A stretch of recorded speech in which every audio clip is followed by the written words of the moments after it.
Hi everyone, my name is Charlie and today I'm going to be talking about nothing in particular. I have to start all Woolgathering videos saying that. It's the routine, it's the way we get through these things, and as we know currently, these are the only videos I'm finding any time to make because I am just that busy at the moment. Indeed, I meant to record this video yesterday, but Charlie Brooke Reads, got to planning a video that we're going to be recording at the end of the month. And once I'd finished that, taken the dog for a walk and got all that sorted, had poems and pints. So actually, yeah, let's just go here, there and everywhere with today's video. So poems and pints, we had our guest poet Kitty Riggs, who leaves me feeling incredibly old. She is the author of If Bowie Were a Woman and Bamboo by Two, which is the book she says would be the album she would release if she could sing. And I can sympathise with that because, as we know in these parts, I have written many, many lyrics over my time as a writer, from angsty teenage years until now. And sometimes I think they're just a different way of expressing something you want to express creatively that you might not necessarily be able to do in another form. And so Kitty was our guest poet last night, and this was her first poetic event ever. And she showed up in an outfit that made me wish I had better poet outfits. Probably not going to turn up in silver platform heels, pink hot pants and a flowing robe anytime soon, but it was a serve, I will say that. So the reason Kitty leaves me feeling old is because I used to work for her mother. I've kind of seen her grow up, and it always leaves you feeling old when you realise the age of somebody, especially when they're legally able to drink. That seems to be it. As soon as you realise somebody's legally able to drink and they're an adult.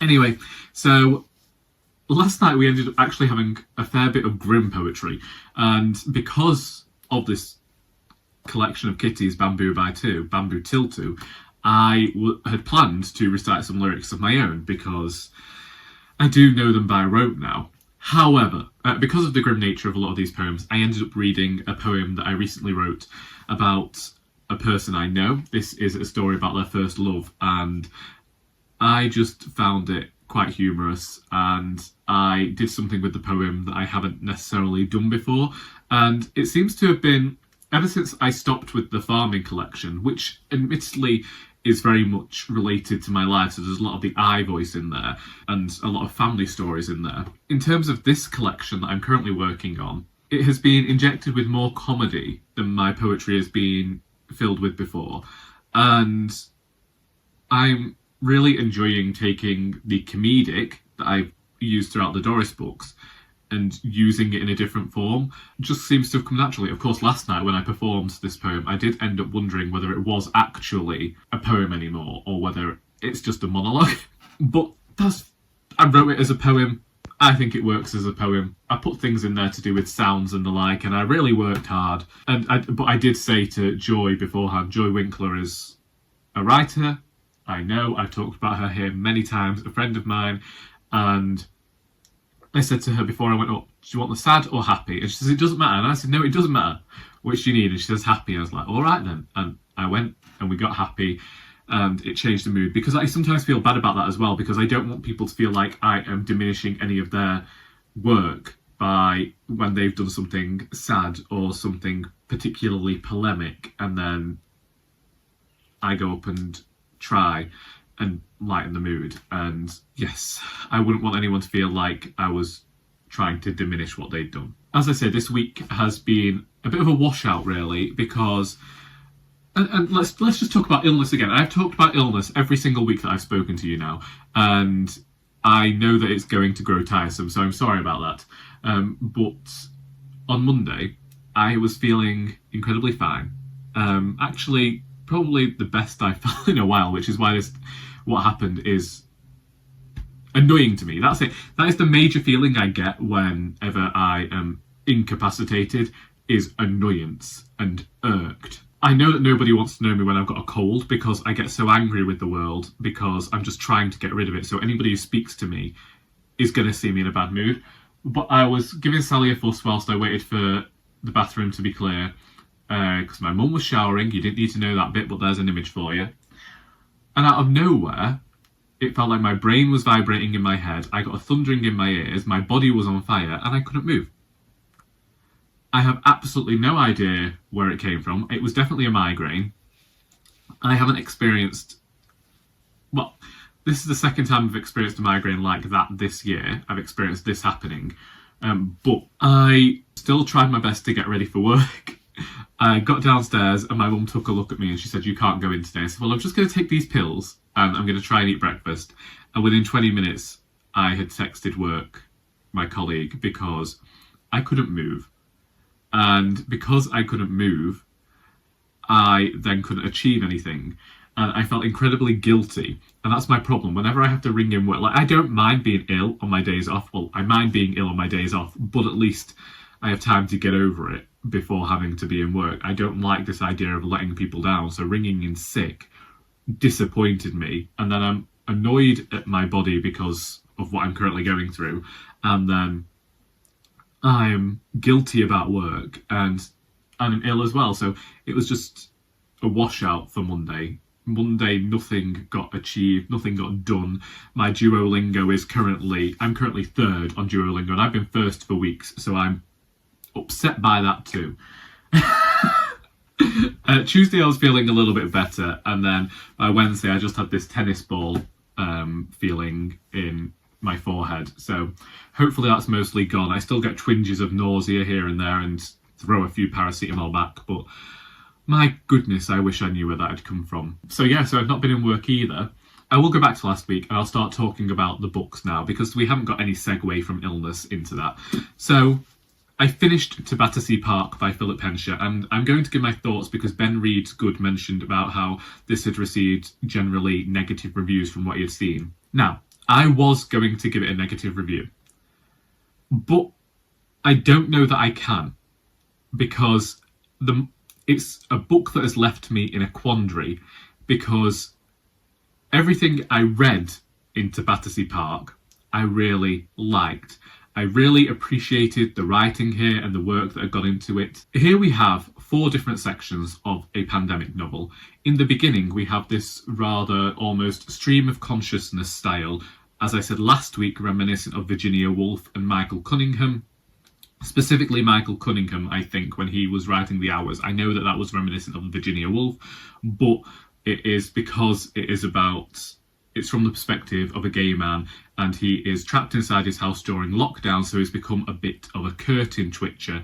And so you're getting to hear the stories of the people that they might not have necessarily spoken to before, but now are able to when they go on their hourly walk that they're allowed. And then in the second part, we seemingly move on to characters who are connected with the protagonist from the first part, and we get a different story. And then the third part, which is where I was at last week, we are in an alternative present where the pandemic continued to the point that there's no electricity and there's no water, and we're following a different character who lives on the by the sea. And I've been wondering whether that is the fiction that the protagonist was writing in the first part. And then we go into the fourth part of the book and we begin following a character who we saw allusions to at the beginning of the book. So we know how it's going to end for that character. The author gets somewhat meta-textual here and starts inserting himself into the narrative. And at this point, I began to wonder, is it the author or is it the protagonist from the start? And there were these sections where somebody was talking about going through COVID themselves, and it begins to blur the line between what's real and what is fiction. And I can almost understand why people wouldn't like that. For me, I did like everything that I read, although I might not necessarily understand the authorial intent behind it. And I just need to know whether the writing is enough to, hold it up as a good book. Personally, it's not a book that I think that I will ever reread. Despite that, there are parts of this that are still resounding through my mind. And that's why it leaves me questioning where I would rank this book. I read it because I heard that it was eligible for the Booker Prize. Personally, I would love to see it on there so that a wider variety of people could read it and give their opinions, because sometimes you get a book and you don't think that you're smart enough to read it, and that is definitely the case here. I don't feel like I was smart enough to understand everything that Philip Hensher was getting at, but I did enjoy the writing. Was it just a passion project from the author? Was the author just having some fun with prose and being experimental, which is something that I adore to see happen? You know, when the author was inserting themselves into the narrative, it did do that thing that I liked from Emotionally Weird, where the mother would insert herself into the story and say, no, I don't like this, and they change what was going on in the story. So it's left me somewhat conflicted, is all I can say, because there isn't a lot to do with character in this book. There isn't a lot to do with plot in this book. But whilst I say it doesn't have a lot of character in here, it does examine the characters in here. Maybe it's a book you read more than once to properly understand what's being said, but at the moment, I don't dislike the book.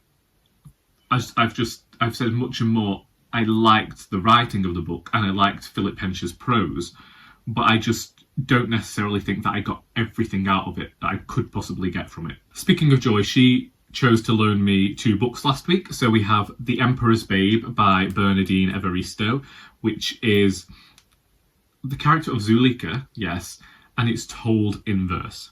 I'm only 30 pages into this one because I put it aside for a book that I will talk about in a minute, but for the most part I really enjoyed what Evaristo was doing with the poetry here, and there was verve and there was humour here, and I quite like that, and I think that it might be a piece of ancient historical fiction that I actually don't mind. Like, I avoided all of the Greek retellings, but I like the telling in this one. Which I suppose makes sense, because when you think about all of those ancient Greek texts and the classics, a lot of them seem to have been written in the poetic form, so it would make sense that Evaristo would be writing a modern poetic form to discuss this history, even though it is 23 years old. I can't believe I only just thought of that. And next, this book it's not ironic, but it's a bit humorous to me that she chose to lend me this book, because when I was looking for books that I wanted my parents to buy me for Christmas, they made me go to Waterstones and pick out books, and it was a whole thing. Just bear with me. And my dad picked up this book, and I said, it's probably a book that my mum would read rather than me. And then Joy read it on her holiday and brought it back and said that she thinks I'd like it. So we're going to see. I already don't think I'm going to, because there is a quote from Meg Mason on the cover, and we know that I did not like Sorrow and Bliss. But this book is Darling by Indian Night, which is supposedly a perfect comfort read full of feelings and heartbreak and humour and joy. A teenaged Linda is destined for greater things. There is a eccentric extended family. She's running off to London, and apparently it's the beginning of Linda's pursuit of love. I suppose reading that blurb, it does make it sound like early Kate Atkinson. It does do that. And seeing this, looking at this closer than I looked at the cover at Christmas, there is a donkey and a bird and a chicken. We know that I have a fear of chickens. They have demon eyes. I'll get to it eventually. And by eventually, I must get to it soon, because I currently have 4 books that Joy has loaned me, 2 of which she loaned me 3 years ago and I still haven't given back. Yes, I will hold my hand up as being that friend. I still have a friend's copy of Cloud Atlas by David Mitchell. I've since bought and read my own copy of that, but I just haven't seen this friend often enough to give this book back to her. On Sunday, I was editing my Woolgathering video from a fortnight ago. It went on a bit late. Things got out of hand, as we've talked about. And in that, I said I was craving a big fantasy novel. I went to Moonwitch Spider King, and that was just a bit too grim for what I wanted at the time. What I didn't say in the next video, when I talked about how I put that book aside for now, is that the previous week I had been in the library and I saw a book, and it's quite a hefty tome, and I thought, no, I'm not going to get it because I have all these other books that I want to read, namely those that I keep talking about for the Pink vlog that is still not forthcoming. And then I was there last Thursday, and the book was still there, and I thought, let's just get it and see, and at least we've got it for when the mood takes us. Well, the mood took us as soon as we got home, because I'm currently 600 pages into The Eye of the World by Robert Jordan. This is the first book in the Wheel of Time series. Now, I don't know why I was in the mood to read an epic fantasy novel, and I don't know why I chose... Well, I do know why I chose this one. I chose The Eye of the World because I saw someone read the entire series on Instagram either last year or the year before, and followed their journey reading all 14 of the books. I only thought there were 13, I found out there were 14 and possibly 15 with a prequel. These books are books that I've known about for 17 years. I can remember when they got brought into the school library, because the librarian at the time knew that I liked fantasy fiction, and so she got this entire series in, and I borrowed them all, and I never read them, because I did that thing where I borrowed them all, and then I felt overwhelmed, so they just sat on my shelves until I returned them back to the library. I've read a lot of fantasy over the years. I've read Robin Hobb now, and I've read George R.R. Martin, even though I'm not the biggest fan. I have read Brandon Sanderson, who I know comes up in the end of this series, although I've since given away all of my Brandon Sanderson, only because I had developed this tendency to listen to all Brandon Sanderson on audiobook, and so because I didn't really have copies that I could really manage to hold anyway, it just seemed silly to keep them, and they took up a lot of space for books that I wasn't reading. And I told Charlie how I had plans to read Tolkien this month, and I have other fantasy series that I haven't read yet. But for whatever reason, I think we all talk about this. We all talk about certain books having to be read at certain times, and this is exactly the book I was looking for at this moment in time. All I can say is, in the beginning, it's very close to Lord of the Rings. And having done some research, apparently the author did that purposely so that a lot of fantasy readers would feel comfortable with what he was writing before he diverges off. And I have noticed that divergence already. It follows a cast of characters.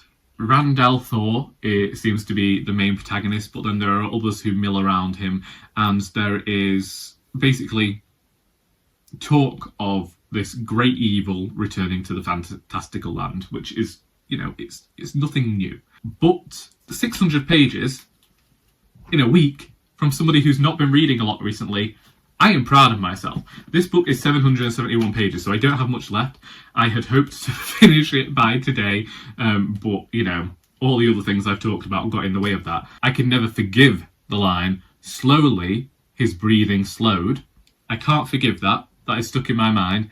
Sometimes it isn't the best writing in the world. Sometimes the author does repeat himself and it doesn't have the necessary effects that I think that he was hoping for. It's also been really easy to read, and the 600 pages really does seem to have flown by. I don't know what to say about it, really. I can't explain why I ended up picking up this book, or how it just ended up being the right time. These serendipitous things happen occasionally, and we end up reading books that we've been meaning to read for years and enjoying them. The entire time I've been reading this, I've been thinking, I need to find a second book, but realistically, I don't think that I'm going to be able to read the second book directly after this anyway, for all the other plans that I've got for reading. So this might be a new undertaking. It took me, I think it was 3 years to read the 16 books in the Realms of the Elderling series by Robin Hobb, and I have been listening to Terry Pratchett now for at least 8 years and have only made it through 30 of his books. So I like to take my time with these things, and Robert Jordan took so long that he died in the writing of this series, so it's only been 33 years since this book came out. So I've got some time. I've got a little bit of time. But I am glad to have started the Wheel of Time, and this has been completely unexpected for me, and probably unexpected for the viewers of this, who have been heard nothing but me harp on about all the other books that I've been planning to read recently.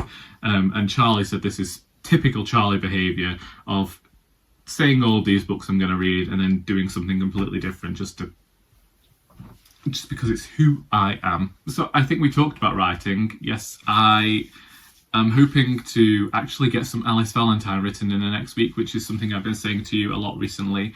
We had a setback, and we've talked about that, and we ain't going to talk about it any longer. We are where we are, and we can't go back and change out, so we're just going to have to keep on ploughing what we've got. I haven't watched anything new, but I have put together another playlist of songs that seem to be getting listened to a lot by me recently.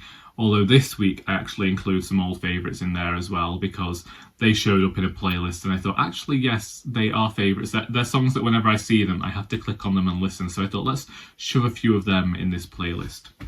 There are also some popular TikTok songs on there, but I apologise. I did not realise they were popular, nor that they were popular on TikTok. So yes, I was just about to mention being back at work tomorrow, and I forgot to mention this. One, I left my umbrella at work, and that has been one of my biggest regrets all week. I'm really concerned someone might sell it. But yesterday, my colleague rang me and asked whether she'd mind if she took my birthday off, and then if I could cover do overtime for her on the Wednesday. And I was like, well, firstly, as we know, we ain't celebrating birthdays in these parts anyway. But I do know that my mum wanted me to take some time off that week because she wants to do something, you know. My mother likes an excuse to get taken out somewhere. And, you know, I don't really care for eating out or anything like that anymore. But I did fancy going back to Chester. I don't know whether I will because it being close to summer holidays. But I also fancied just having a day out with my mother where we'd have coffee and just pootle about a bit. So I've ended up booking some time off anyway, just so that the mother and I can do that. It's one of those strange periods is summer at the charity shop, because obviously a lot of people are taking holidays because a lot of them are grandparents and their families still work, so they have to go and care for grandchildren.